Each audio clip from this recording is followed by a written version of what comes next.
नमस्कार मंडळी, एक पाऊल पुढे या यूट्यूब चॅनलवर आपल्या सर्वांचं सहर्ष स्वागत। PM श्री केंद्र शाळा शंकरराव चव्हाण विद्यामंदिर पुनाळ तालुका पन्हाळा या प्रशालेमध्ये HPV लसीकरण गर्भाशय कर्करोग प्रतिबंधक मोहिमेअंतर्गत पालकांचा मेळावा संपन्न झाला। या मेळाव्यामध्ये CHO पुनाळ आदरणीय प्रीती कांबळे मॅडम, आरोग्यसेवक दीपक बाटे, त्याचबरोबर शाळेचे मुख्याध्यापक आदरणीय तानाजी घरपणकर सर यांचे मार्गदर्शन झाले। त्याचबरोबर किशोरवयीन मुलींच्या समस्या अडचणी घ्यावयाची दक्षता आणि त्यावरील उपाय याबाबत विज्ञान विषय शिक्षिका आदरणीय कुंजन सातपुते मॅडम यांनी मार्गदर्शन केले। पल्लवी राणभरे मॅडम यांनी आभार मानले। HPV लसीकरण या संदर्भातील सामान्य माहिती। कॅन्सर पेशंट एड असोसिएशन तुम्हाला HPV लसीकरण माध्यमातून गर्भाशयाच्या मुखाच्या कर्करोगाच्या संरक्षणासाठी टीकाकरण उपलब्ध करून भारतातील स्त्रियांच्या गर्भाशयाच्या मुखाचा कर्करोगाचे उच्चाटन करण्यामध्ये सहभागी होण्यास आमंत्रित करीत आहोत। गर्भाशयाच्या मुखाचा कर्करोग हा high risk human papilloma virus HPV 16-18 संसर्गापासून होतो, तरी यावर संरक्षित लस भारतात उपलब्ध आहे। लस 9 ते 20 वयोगटातील मुलींसाठी 1 डोस, 20 ते 45 वयोगटातील स्त्रियांसाठी 2 डोस दिले जातात। डोस 1 दिवस 1, डोस 2 6 महिन्यात। ही लस अत्यंत सुरक्षित आणि प्रभावी आहे। कोणत्याही प्रकारची हानी होण्याचा धोका नाही, परंतु इंजेक्शनच्या जागेवर सूज येणे किंवा लालपणा येणे इत्यादी सारख्या काही गैरसोयी होऊ शकतात। नस, ताप, स्तनपान गर्भधारणा दरम्यान वापरली जाऊ नये। 100% संरक्षणात्मक नाही, कारण प्रत्येक व्यक्ती जैविकदृष्ट्या व लसीला त्यांच्या प्रतिक्रियांबद्दल भिन्न असते। तथापि सध्या ही लस HPV 16-18 द्वारे होणाऱ्या गर्भाशयाच्या मुखाच्या कर्करोगापासून सर्वोत्तम संरक्षक आहे। या पद्धतीनं HPV लसीकरणासंदर्भात CHO प्रीती कांबळे मॅडम यांनी उपस्थित पालक बंधू भगिनींच्या शंकांचे निरसन केले, त्यांचे समुपदेशन करून ही लस घेण्यासंदर्भात आवाहन केले। धन्यवाद। जय हिंद।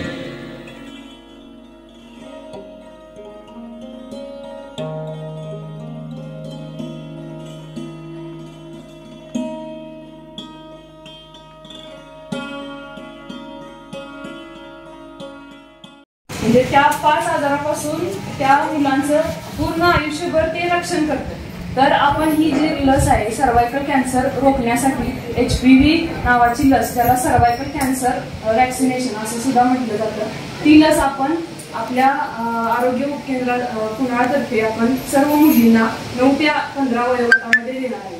त्यामध्ये आता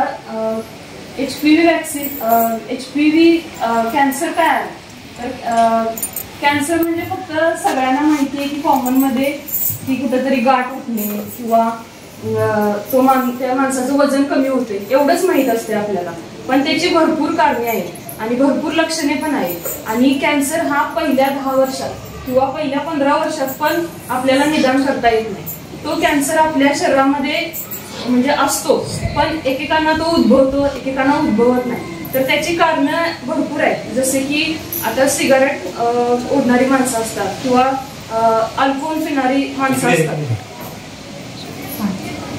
आपण काय म्हणतो की ज्यांना वाईट सवय आहे त्यांनाच कॅन्सर होतो, पण आता असं पण काय राहिलं नाही की ज्यांना म्हणजे जे धूम्रपान लोकांना कॅन्सर होईल असं पण कुठल्या पुस्तकात लिहिलं नाही किंवा डॉक्टरांना सुद्धा ह्याचं कारण समजलं नाही की कॅन्सर कशामुळे होतं। म्हणजे त्याचं जे मूळ कारण आहे ते अजून कोणालाही समजलेलं नाही।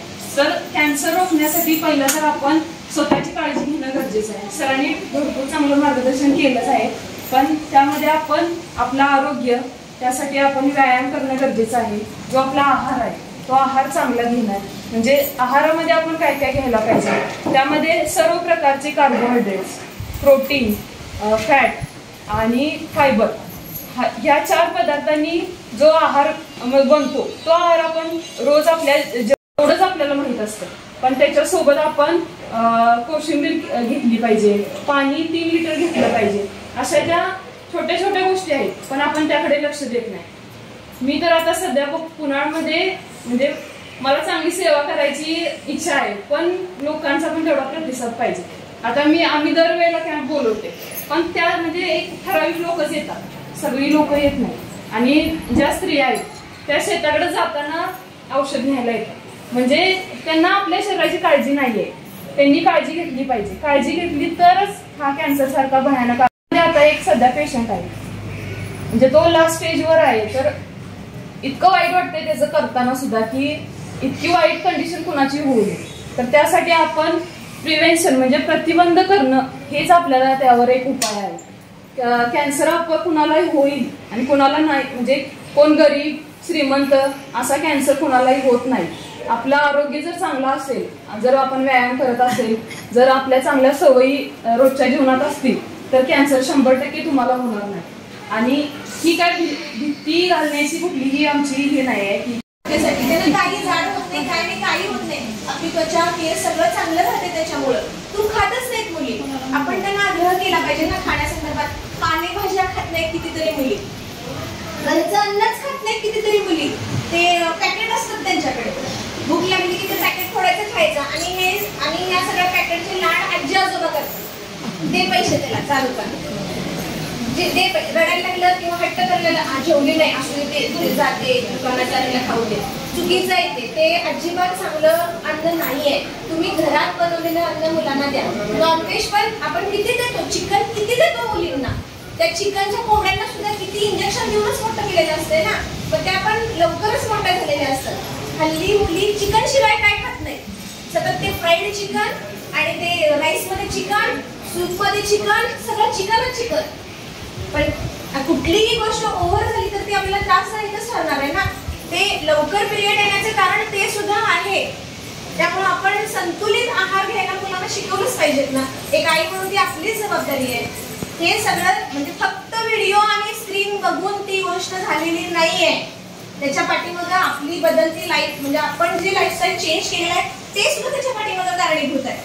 स्क्रीनमुळे हार्मोनल इम्बॅलन्स होतोय. हा, आहारामुळे इम्युनिटी कमी होते. आता पिरियड्स मध्ये पण ब्लिडिंग होऊ द्या जर नाही होते, मुलींना अशक्तपणा आहे, तर मी म्हणते की शेंगदाणा गुळ तरी खायला पाहिजे.